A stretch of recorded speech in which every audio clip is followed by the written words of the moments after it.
Sabe aquela situação em que alguém solta um comentário bem negativo sobre um grupo de pessoas, mas logo em seguida faz questão de dizer: "Ah, mas eu não sou racista"?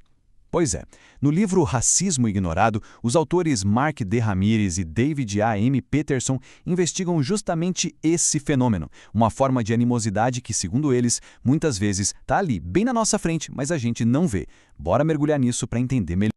A análise já começa com umas citações que talvez soem familiares para muita gente. A pessoa aqui diz que quer uma vizinhança de um certo jeito, mas justifica isso falando de educação e segurança, negando na hora qualquer preconceito. É uma defesa bem comum e é exatamente esse padrão de negação que o livro quer desvendar. E a coisa continua, só que dessa vez com ainda mais força. A acusação de racismo é rebatida na hora e a hostilidade vem disfarçada de patriotismo. O desejo de união acaba virando uma desculpa para a exclusão, uma tática de discurso que os autores apontam como central nesse tipo de fala. E para mostrar que essa retórica não é coisa só de comentário anônimo na internet, olha esse exemplo. Ele mostra que isso pode vir do mais alto nível político. Os autores chamam a atenção para essa contradição gritante. Acusações pesadíssimas contra um grupo e logo em seguida uma negação completa de qualquer racismo. É essa dissonância que o livro se propõe a investigar a fundo.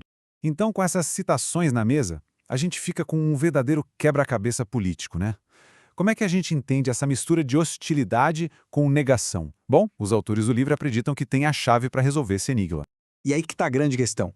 O que a gente está vendo são só opiniões políticas diferentes, como alguns diriam, ou tem algo mais profundo acontecendo aí? Uma animosidade específica que muitas vezes a gente nem dá nome. O livro argumenta que, para entender a política hoje em dia, a gente precisa primeiro identificar essa força que age meio nas sombras. E a resposta que os autores dão para esse quebra-cabeça é um conceito novo, uma ferramenta para a gente conseguir nomear e entender esse fenômeno que eles chamam justamente de racismo ignorado. E aqui está o conceito central do livro: o racismo etnicismo latino, ou LRE, como eles chamam.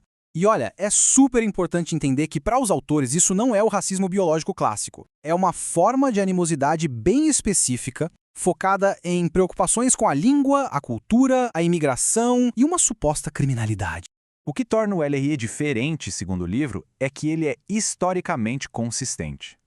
Enquanto a animosidade contra afro-americanos foi mudando de cara ao longo do tempo, o LRE continuou sempre focado nos mesmos temas: língua, cultura e imigração. Isso indica que as raízes desse preconceito são muito antigas e, bom, bem persistentes. Mas para a gente entender de verdade o LRE hoje, a gente precisa cavar um pouco mais fundo. A pesquisa dos autores nos leva numa viagem pela história para descobrir de onde veio, lá na raiz, essa animosidade. Essa linha do tempo mostra como, passo a passo, a base para o LRE moderno foi sendo construída. Começa lá na era colonial, com a ideia de pureza de sangue.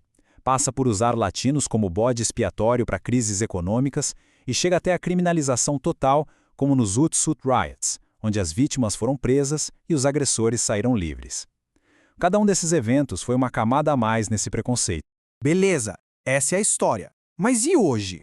Como essa animosidade histórica toda se traduz na política de verdade? Os autores usaram dados para medir o impacto real do LRE nas opiniões e nas políticas atuais.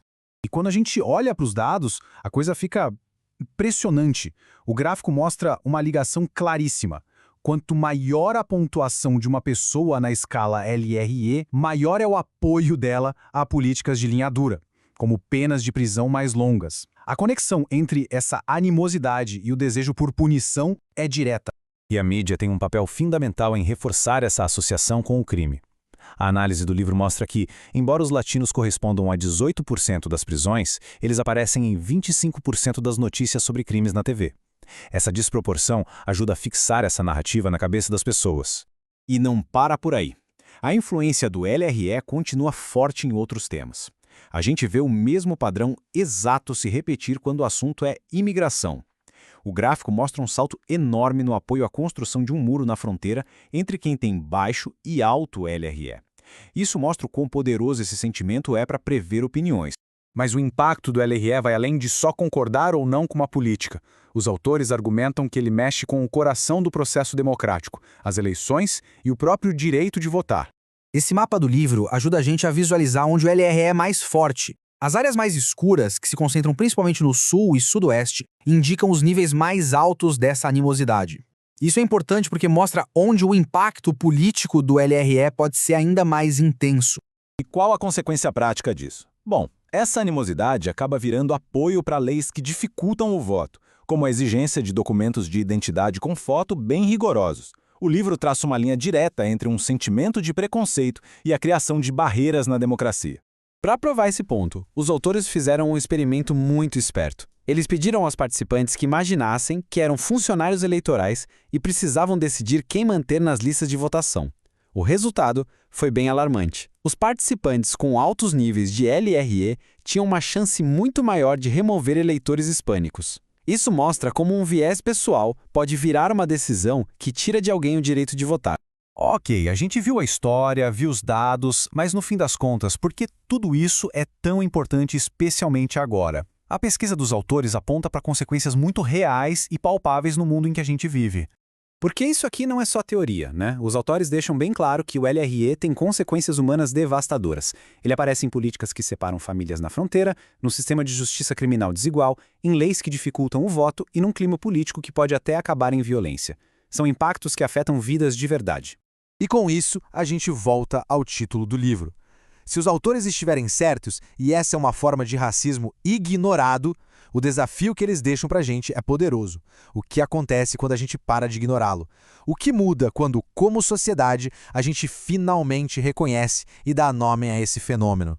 Fica aí a reflexão.